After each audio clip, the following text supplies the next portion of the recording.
ഉഷ്ണതരംഗത്തിൽ വെന്തുരുകിയ ഇന്ത്യയിലേക്ക് മൺസൂൺ മഴയെത്തുന്നതായി കേന്ദ്ര കാലാവസ്ഥാ വകുപ്പിന്റെ പ്രവചനം. ഇന്ത്യയുടെ വടക്കു പടിഞ്ഞാറൻ ഭാഗങ്ങളിൽ നിന്നായി മഴയുടെ സൂചനയായി ന്യൂനമർദ്ദം രൂപം കൊള്ളുന്നുവെന്നാണ് കാലാവസ്ഥാ വകുപ്പ് വ്യക്തമാക്കുന്നത്. രാജ്യത്ത് ഏറെ നാളായി കാത്തിരിക്കുന്ന വേനൽ മഴയ്ക്ക് വഴി തുറക്കുമെന്ന വലിയ പ്രതീക്ഷയാണ് ഇത് നൽകുന്നത്.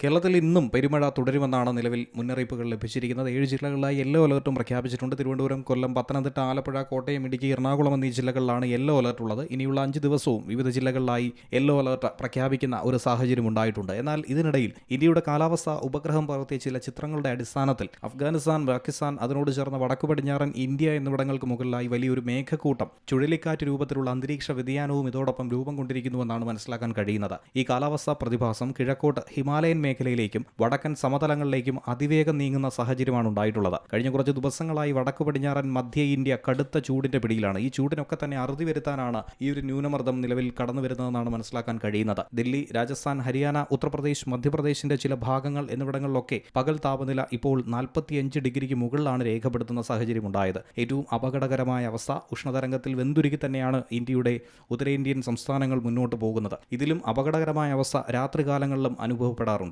പുതിയ ന്യൂനമർദ്ദം ഇത്തരത്തിൽ വരുന്നതോടെ അറേബ്യൻ കടലിൽ നിന്നും ബംഗാൾ ഉൾക്കടലിൽ നിന്നും വൻതോതിൽ ഈർപ്പമുള്ള വായു ഈ മേഖലയിലേക്ക് പ്രവേശിക്കും എന്നാണ് ഉപഗ്രഹ ചിത്രങ്ങൾ വിശകലനം ചെയ്യുമ്പോൾ മനസ്സിലാക്കാനായി കഴിയുന്നത്. ഈ ഈർപ്പം വടക്കൻ മേഖലയിലെ ഉയർന്ന ചൂടുമായി സമ്പർക്കത്തിൽ വരും. ശക്തമായ ഇടിമിന്നലിനും കാറ്റിലും ഇത് കാരണമായി മാറും. വടക്കുകിഴക്കൻ ഇന്ത്യയിലും പ്രീ മൺസൂൺ ഇടിമിന്നലോട് കൂടിയ മഴയ്ക്കുള്ള അന്തരീക്ഷം ഇപ്പോൾ സജീവമായി കഴിഞ്ഞിരിക്കുന്നു. തെക്കൻ ഭാഗങ്ങളിലേക്കും തെക്കൻ സംസ്ഥാനങ്ങളിലേക്കും ഇത്തരത്തിൽ മഴ പെയ്യുന്ന ഒരു സാഹചര്യത്തിൽ വടക്കൻ സംസ്ഥാനങ്ങളും മഴയുടെ പിടിയിലാകുമെന്നാണ് നിലവിൽ കരുതാൻ കഴിയുന്നത്. അടുത്ത ഏതാനും ദിവസങ്ങൾക്കുള്ളിൽ ജമ്മു കാശ്മീർ, ഹിമാചൽ പ്രദേശ്, ഉത്തരാഖണ്ഡ്, പഞ്ചാബ്, ഹരിയാന, ഡൽഹി, പടിഞ്ഞാറൻ ഉത്തർപ്രദേശ് എന്നിവിടങ്ങളിൽ നല്ല രീതിയിൽ മഴ ലഭിക്കാനും സാധ്യതയുണ്ട്. National desk, Zee Malayalam news.